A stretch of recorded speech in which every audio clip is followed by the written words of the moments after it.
South serials இனி டிவிக்கு முன்பே சன் நெக்ஸ்ட் ஆப்ல ஜாலியா எல்லாருக்கும் முன்னாடியே பாருங்க. இப்பவே சன் நெக்ஸ்ட் ஆப்பை டவுன்லோட் பண்ணி சப்ஸ்கிரைப் பண்ணுங்க.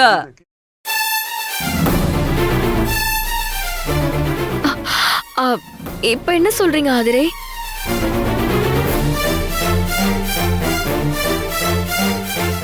இந்த சாவி எப்படி என் பேக்குள்ள வந்துச்சுன்னு எனக்கு தெரியல.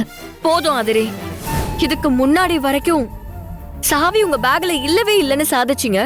இப்போ உங்க பேக்ல தான் சாவி இருந்துச்சுன்னு எல்லாருக்குமே தெரிஞ்சதுக்கு அப்புறம் இது எப்படி வந்ததுன்னே தெரியலன்னு சொல்றீங்க. இதெல்லாம் நல்லாவா இருக்கு? நீங்களே இப்படி பண்ணலாமா? ஏய், நான் தான் சொல்றேன்ல, என்ன சும்மா நாடகம் ஆடிட்டு இருக்க நீ? நாடகம் ஆடுறது நான் இல்ல ஆதிரே, நீங்க தான். ஏய், என்ன சொல்ற? அண்ணி இருங்க. சும்மா கோவப்படுறதால உண்மை பொய்யாயிடாது, பொய் உண்மையாயிடாது. அப்படின்னா என்ன சொல்ல வர? இந்த சாவியை எடுத்து நான் தான் என் பேக்குள்ள ஒளிச்சு வச்சுக்கிட்டேன்னு சொல்ல வரியா? சொல்றது என்னங்க, அதத்தான் நாங்க எல்லாருமே எங்க கண்ணாலே பாத்துட்டோமே. கடைக்கு கொடுக்க வேண்டிய அட்வான்ஸ் பணத்தை இவர் பீரோக்குள்ளதான் வச்சிருக்காருன்னு நல்லா தெரிஞ்சுக்கிட்டே நீங்க பீரோவை பூட்டி சாவி எடுத்துட்டு போயிருக்கீங்க.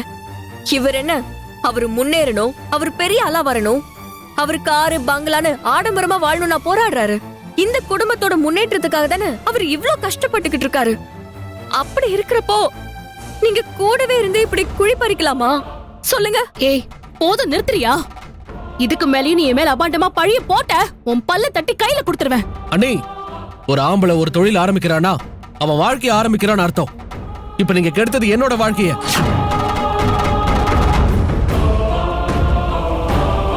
கார்த்தி, நீயும் இப்படி புரிஞ்சுக்காம. மாமா, பாட்டி, நான் சத்தியமா சொல்றேன், பீரோ சாவி எப்படி என் பேக்குள்ள வந்துச்சுன்னு சத்தியமா தெரியாது. நான் அதை எடுத்துட்டு போல.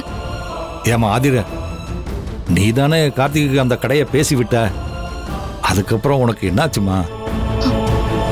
மாமா, அம்மாடி, நீ வேணும்னு சாவியை எடுத்து வச்சிருக்க மாட்ட, ஞாபக மறதியா தான் எடுத்து வச்சிருப்ப.